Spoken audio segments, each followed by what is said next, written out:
Express TV. بسم الله الرحمن الرحيم، والصلاة والسلام على أشرف المرسلين، صاحبة السمو الملكي الأميرة صادق بنت بندر بن عبد العزيز آل سعود، أصحاب المعالي السيدات والسادة الوزراء، السيد عامل عمالة مكناس، السيدات والسادة رؤساء الوفود والسفراء المعتمدون لدى المملكة المغربية، السيدات والسادة ممثلي القطاعات الحكومية والمؤسسات العمومية، السيد رئيس جامعة الغرف الفلاحية، السيد رئيس الكوماندير، السادة رؤساء الغرف الفلاحية الجهوية، السيدات والسادة النواب ورؤساء الفرق البرلمانية، السادة رؤساء الفيدراليات المهنية لسلاسل الإنتاج الفلاحي، السادة ممثلي المنظمات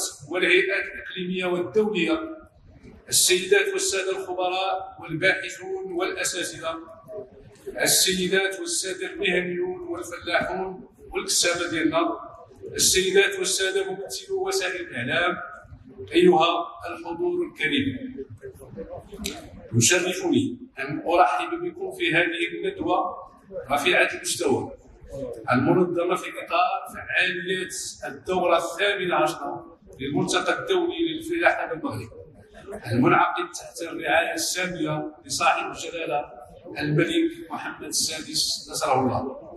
كما أرحب بالسيدات والسادة الوزراء وكبار مسؤولي الدول الشقيقة والصديقة الذين لبوا دعوتنا للمشاركة في أشغال هذه الندوة التي أضحت محطة مرجعية للحوار وتبادل التجارب حول القضايا الكبرى المرتبطة بمستقبل الفلاحة والنظم الغذائية.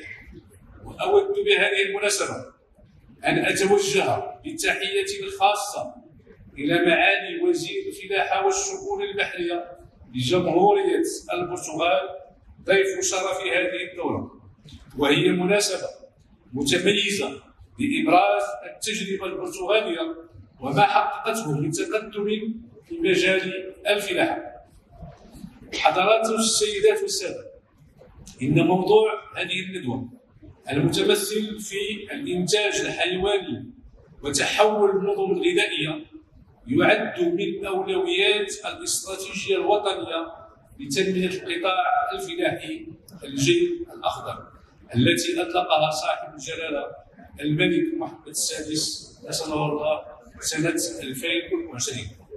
كما يفرض هذا الموضوع نفسه كأحد أبرز الرهانات الاستراتيجية المرتبطة بتحقيق الأمن الغذائي وضمان استدامة منظومة الإنتاج، فضلا عن تقوية قدرة القطاع على التكيف مع التغيرات المناخية ومواكبة التحولات العميقة والمتسارعة التي يشهدها العالم.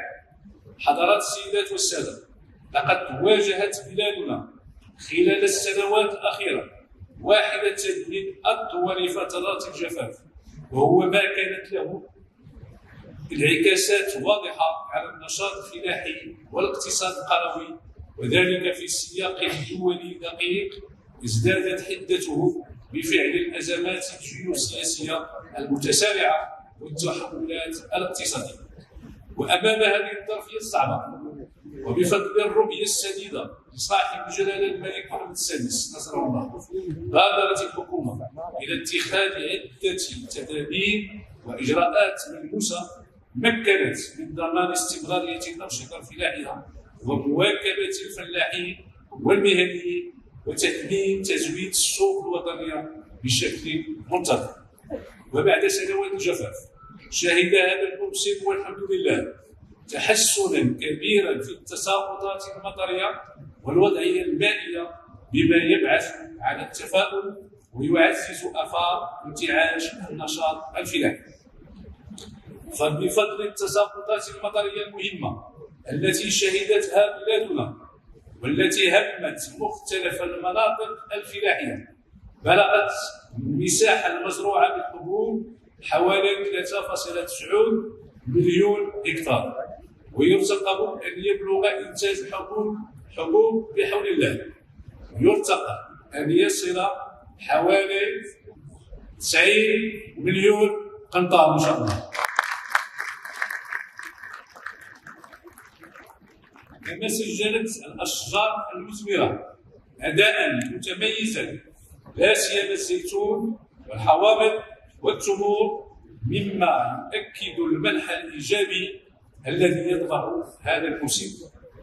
ويتجه الموسم الفلاحي الحالي نحو تحقيق نتائج جيدة، حيث يرتقب أن يعرف الناتج الداخلي الخام الفلاحي ارتفاعا بحوالي 15% مقارنة بالسنة الماضية. وقد ساهمت التساقطات المطرية والثلجية أيضا في رفع مخزون السدود ليبلغ 11 مليار متر مكعب، أي بنسبة بلء تناهز 96%.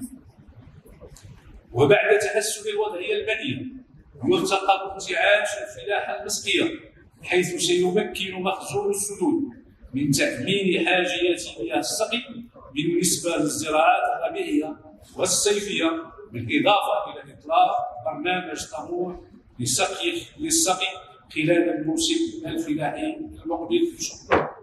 حضرات السيدات والسادة، يشكل الإنتاج الحيواني ببلادنا ركيزة أساسية في القطاع الفلاحي، لما يطلع به من أدوار حيوية في توفير اللحوم والحليب ومشتقاته للاستهلاك الوطني، وخلق فرص الشغل ودعم الدخل الساكنة القروية، إذ يعد أحد مصادر الدخل لحوالي 1,200,000 سنة.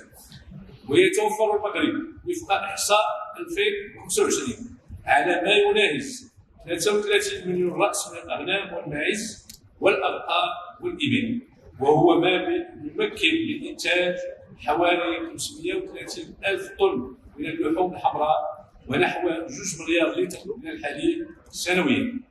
وفيما يخص سلسلة الدواجن التي شهدت تطورا مستمرا، فقد سجل إنتاج حوالي 784,000 طن من اللحوم البيضاء، إلى جانب ما يقارب 6.5 مليار بيضة للاستهلاك، وهو ما مكن من تغطية حاجية السوق الوطنية بنسبة 100%. كما يساهم الإنتاج الحيواني ككل بحوالي 35% من الناتج الداخلي الخام الفلاحي، فضلا عن دوره في توفير حوالي 135 مليون يوم عمل سنويا.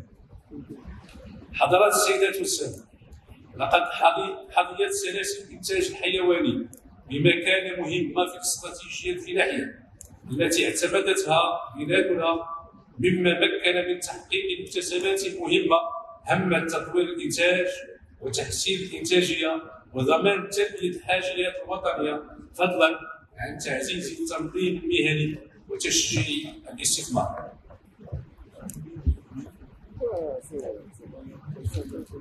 ومن أجل تنمية القطاع وتنفيذا للتعليمات الملكية السامية، أطلقت الحكومة برنامجا استثنائيا لإعادة تكوين القطيع الوطني، رصد له غلاف مالي مهم خصص أساسا لدعم المربين من أجل اقتناء الأعلاف والحفاظ على الإناث المخصصة للتوالد. وسترتكز استراتيجية الوزارة في هذا المجال على المحاور التالية: أولا، تعزيز إنتاج الأعلاف باعتباره ركيزة أساسية لتحسين أداء القطاع عبر تأمين مياه الري للدوائر السقوية الكبرى.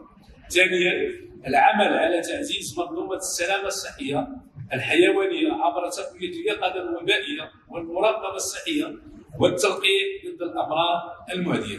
ثالثا، إعطاء الأولوية لرفع الإنتاجية من الحليب واللحوم. رابعا، وبما أن لحم البقر يمثل 80% من الاستهلاك الوطني، فإن تنمية سلسلة اللحوم الحمراء سترتكز على تحسين سلالات الأبقار الموجهة لإنتاج اللحوم عبر تطوير التلقيح الاصطناعي والإنتاج المحلي للبذور عالية البطولية ودعم مشاريع التسمين. خامسا، تطوير قطاع تربية الإبل نظرا لدوره الاقتصادي والاجتماعي في الأقاليم الجنوبية، حيث يمثل مصدرا رئيسيا للدخل، كما يساهم في التنمية بقيمة مضافة تناهز 225 مليون درهم سنوي، وتوفير حوالي 2.7 مليون يوم عمل. سادسا، تأهيل قنوات التسويق وتحديث المجازر وتطوير البنيات اللوجستية وتعزيز التبريد والنقل وتشجيع التعاقدات العادلة، خاصة لفائدة صغار الفلاحين والمنتجين. سابعا، تطوير التكوين والبحث العلمي بشراكة مع مختلف المتدخلين من أجل الرفع من أعداد خريجي معاهد التكوين. حضرات السيدات والسادة، أنا على يقين بأن هذه الندوة الرفيعة المستوى ستساهم في تعميق النقاش حول التحديات والخيارات المتاحة فيما يتعلق بالإنتاج الحيواني وتحول النظم الغذائية، كما ستشكل مناسبة هامة لتبادل التجارب وإغناء الحوار واستشراف سبل تطوير هذا القطاع. وسنحرص على الأخذ بعين الاعتبار مخرجات هذه الندوة ضمن استراتيجية الوزارة لتطوير قطاع الإنتاج الحيواني. وفي الختام، أجدد ترحيبي بكم جميعا، وأعرب عن بالغ تقديري لكافة الشركاء المؤسساتيين والمهنيين والعلميين المساهمين في إنجاح هذه الندوة، متمنيا لأشغالها كامل التوفيق والنجاح. والسلام عليكم ورحمة الله تعالى وبركاته. Permettez-moi de saluer le ministre de l'Agriculture, de la Pêche maritime, du Développement rural et des eaux et forêts du Royaume de Maroc, M. Ahmed El Gouairi, et de dire, comme on peut dire aussi tous, je suis sûr, qu'on remercie et on souligne le travail exceptionnel, le développement, je dirais un développement intelligent, soutenable, mais aussi inclusif qu'on voit ici au Maroc, et notamment dans ce secteur très important de l'agriculture. Et je voudrais aussi dire que j'espère être à l'auteur de la distinction que le Portugal a eue. Le Portugal est à l'honneur de cette foire, de cette initiative, de cette organisation, de ce SIAM, de ce Salon international de l'agriculture, qui est aussi un endroit où on peut nous améliorer, un endroit pour le partenariat, un endroit pour les échanges commerciaux, un endroit pour la coopération, et une coopération qui doit aller au-delà des mots, et une coopération qui doit être obligatoirement de fait, une coopération de fait. Madame Annie Geneva, ministre de l'Agriculture, de l'agroalimentaire et de la souveraineté alimentaire de la République française, chers collègues, on travaille tous les mois au moins pour avoir une politique agricole commune forte. Monsieur Sidi Thiemoko, ministre des Ressources animales de la République de la Côte d'Ivoire, en vous mes compliments à tous les ministres, à toutes les entreprises aussi. Je voudrais les saluer et les remercier. Je remercie le gouvernement marocain. Je remercie encore une fois le ministère de l'Agriculture pour l'invitation. Et je voudrais dire dès le début que cet endroit est aussi une plateforme internationale de dialogue, d'innovation, de coopération euro-africaine. Le Portugal porte une grande importance à l'excellence des relations bilatérales avec le Maroc. Comme je l'ai dit hier, on peut dire que nous sommes voisins. L'océan Atlantique fonctionne comme un pont entre nous. Et nous sommes des pays pas seulement voisins, nous sommes des pays amis, avec une même ambition, construire des systèmes alimentaires résilients, durables et compétitifs. La production animale joue un rôle stratégique dans la sécurité alimentaire. Et quand on parle de sécurité alimentaire, ça veut dire immédiatement, il faut le comprendre, de la nourriture sur le plat. C'est de ce qu'on parle immédiatement quand on utilise les mots sécurité alimentaire. Où on a aussi une économie rurale, la vitalité des territoires. Et je souligne ici aussi l'action du gouvernement marocain qui veut de la compétitivité. On le voit. Mais il n'oublie pas aussi la cohésion territoriale, ce qui est aussi essentiel. Et c'est tout ce qu'on parle quand on parle de développement rural et de la vitalité de ces territoires. Il est essentiel d'équilibrer productivité, bien-être animal, durabilité environnementale, résilience climatique. Et en parlant de ce défi, le défi du changement climatique, on n'a pas de frontières et on doit être ensemble dans ce domaine et on doit partager, et la recherche, l'innovation sont essentielles. L'élevage est au cœur de la transition vers des systèmes alimentaires plus efficaces, circulaires et à faible émission de carbone. Nous faisons face à des défis communs, aggravés, comme je l'ai dit, par le changement climatique, en particulier dans les régions de la Méditerranée, des régions semi-arides, où la pression sur les ressources en eau nécessite de technologies épargnantes. L'eau est absolument cruciale. Il faut la retenir. Les réservoirs sont importants. Il faut une gestion intelligente de l'eau, où on puisse avoir de l'eau pour l'agriculture, pour la consommation humaine, pour la production d'énergie si on le réussit, de l'eau aussi dans beaucoup de situations, comme on l'a vécu au Portugal, de l'eau qu'on doit retenir aussi pour éviter des inondations. Cette gestion intelligente est absolument essentielle. Je peux vous dire qu'au Portugal, par exemple, on a un plan d'investissement qui va jusqu'à 2040, et jusqu'à 2030, l'objectif c'est investir 5,4 milliards d'euros. Et on a beaucoup d'expérience. Le lac plus grand dans l'Europe est au Portugal. Il s'appelle Alqueva. C'est un investissement qui a coûté 2500 millions d'euros et qui est plus que payé et qui donne, en termes de recettes au budget du budget national, 330 millions d'euros par an. Il est également essentiel de promouvoir une gestion durable des sols.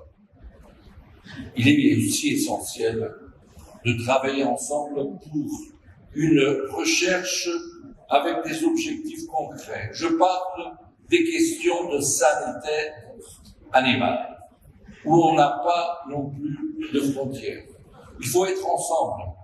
On travaille par exemple pour que le prochain fonds européen pour la compétitivité, qui aura environ 400 milliards d'euros de 2028-2034, dans la fenêtre recherche, qu'on puisse avoir de l'earmarking, de l'argent dédié pour cet objectif, l'objectif de la recherche pour les questions sanitaires qui nous affectent à tous d'une façon plus grave dans des cas que d'autres, mais on doit être tous engagés et où les pays, notamment d'Afrique, doivent avoir des vaccins pour les animaux, par exemple, qui soient efficaces, mais aussi accessibles, parce que le prix compte et on doit être à l'auteur aussi d'avoir cette solidarité que je dis aussi beaucoup de fois qui est aussi une obligation. Le Portugal fixe comme priorité, au-delà de la sanité animale, aussi la sanité végétale et les nouvelles techniques d'amélioration. On a besoin des cultures des plantes plus résistantes aux sécheresses. On a besoin des plantes plus résistantes au vent, par exemple. Bien sûr qu'on défend la promotion des systèmes agricoles durables et génératifs, mais sans eau et sans des sols, on ne réussira pas. Et je parle, et j'insiste, sur la recherche appliquée et les améliorations génétiques. La robotisation, les drones, le digital, la technologie doit aussi être disponible et disponible pour tous. La valorisation des chaînes courtes, de la qualité, la certification d'origine est aussi importante. Nous sommes des pays où on a des grandes différences. Et des grandes différences qui sont des ajouts, des différences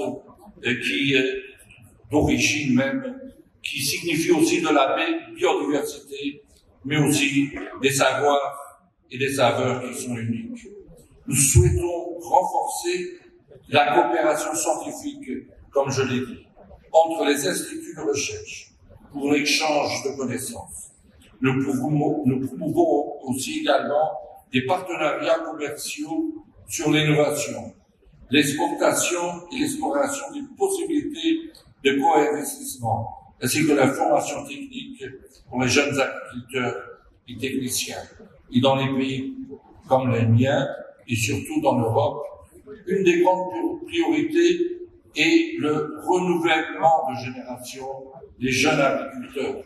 Mais pour cela, il faut aussi que leur revenu soit juste, et c'est un autre point auquel on doit travailler. L'agriculteur ne peut pas être toujours le perdant dans la chaîne de valeur. C'est un point qu'on doit regarder bien. Dans ce cadre de SIAM 2026, le Portugal se présente comme un partenaire stratégique, doté de technologies, de connaissances et de produits agroalimentaires de haute qualité. Nous sommes disponibles pour approfondir des projets conjoints dans l'agro-industrie, la production animale durable, la gestion des ressources naturelles, la recherche, l'innovation. Nous réaffirmons notre engagement à renforcer les relations économiques et institutionnelles dans le cadre de la SIAM. Transformer les systèmes alimentaires nécessite de cette coopération internationale, de la recherche, innovation, politique publique solide.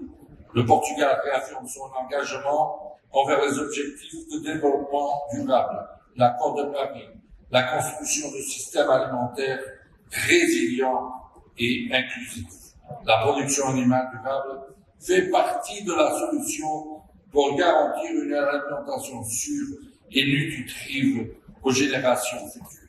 Et si, laissez-moi aussi dire un autre point, parfois, on voit quelques idéologies qui essayent que je ne mange pas de la viande. Je dois être libre de manger de la viande, même si les autres sont aussi libres de ne pas la manger. Et cela veut dire qu'on voit beaucoup d'idéologies un peu extrémistes qui essayent toujours de compliquer pour que la production animale ne soit pas une réalité, mais la production animale, elle est absolument essentielle. Pour terminer, nous renforçons l'amitié et le partenariat stratégique entre le Portugal et le Maroc, exprimant notre pleine volonté d'approfondir, de renforcer la coopération bilatérale et bilatérale. Nous souhaitons à SIAM 2026 et au travail de cette conférence un plein succès. Et j'espère, comme je l'ai dit, qu'on puisse passer plus à l'action qu'avoir beaucoup de mémorandums d'interdiment et de papiers écrits. Il faut passer à l'action. Nous, le peuple mérite. On a d'excellents investisseurs, d'excellentes entreprises, d'excellents PME, d'excellents gens dans le gouvernement comme qu'on voit ici au Maroc. On a d'excellentes universités. On a toutes les choses pour avoir un monde plus juste, plus équitable et où les partenariats doivent donner aussi de la prévisibilité dans un monde chaque jour plus imprévisible. Merci.